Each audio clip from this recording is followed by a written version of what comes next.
There you go. Okay, we're going to learn how to take our check spring out and replace it. We're going to first take you need two tools. You need a small screwdriver that's a flathead, and you need a 3/32 Allen wrench. And we're going to insert the 3/32 Allen wrench into the back side, and if you just will take a little shot of that back side. There's a little set screw in there, and that is holding in your whole side tensioner. So we're just going to loosen it up, and when you loosen it, and obviously that's tighty, this is loosey, this will pop out. If yours is a little stuck, it's okay. You're just going to wiggle it until it pops out. Sometimes your screw might also be a little tight. Lefty loosey, righty, there we go. Comes right out. Here's what it looks like when it's out. You have two screws.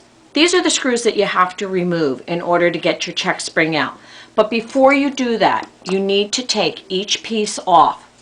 You're going to unscrew your end bolt, and you're going to lay it flat down like that. And there's a groove side and a flat side, and you're going to lay it groove side down. Then you have a little washer with teeth, and you can do that teeth side down.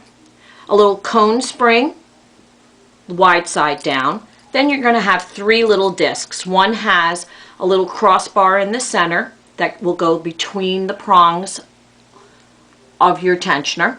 You're going to lay that one flat down, and then the next two. And if you lay everything down in the manner in which you take it off, it's real easy to put back. Here's your spring. This actually is a brand new spring, but we just replaced, and we're going to take it off and put it back again. So using your flat screwdriver, you're going to loosen these two set screws because they're holding the post in. And we need to take the post out to get the spring out. Post is out. Easy. Here's your spring. Just pop it right out. And you can even use your screwdriver to do it. And it just will zip out of here like so. And now you have everything out. To put the spring back in, you're going to pick it up, and you're going to use the little hook and hook it in just like that. So now you have your hook in, and then just slip the spring in. The important thing to remember when you do this is you do need to have the spring pushed all the way to the right of the slot. Here's your little slot, and it needs to be all the way right. You're going to take your post and insert it between the spring all the way back. And you need to hold it tight and just screw down your set screws. Let's see if I can find the little slots. Not very well. There we go. One tight, two tight. Well, there, two tight. You want them tight. Now see, we have a spring, and it has spring, and that's what you need to see. Once you've done that, we're going to replace each piece. And we start here.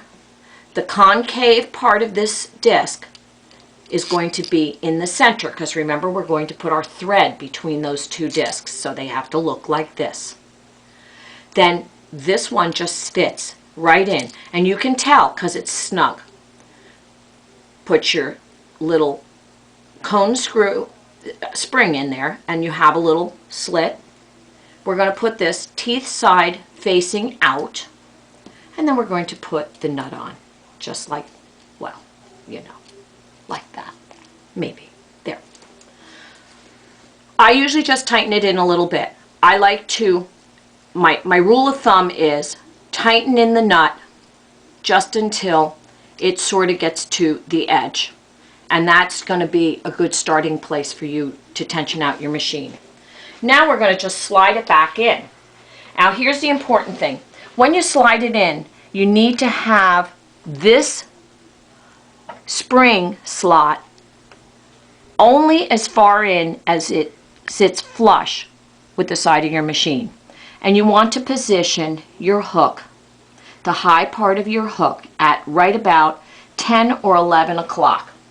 So think of this as a clock, with this being 12, like this, and I'm going to position this right about here. Okay? Then I'm just going to take my 3/32 Allen wrench and tighten it up.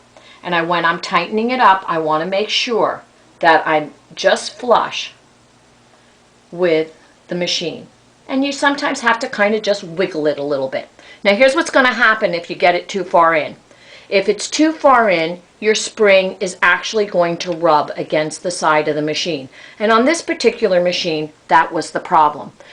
This was set too far in, and the girl who owns it was having trouble with little tiny stitches coming through.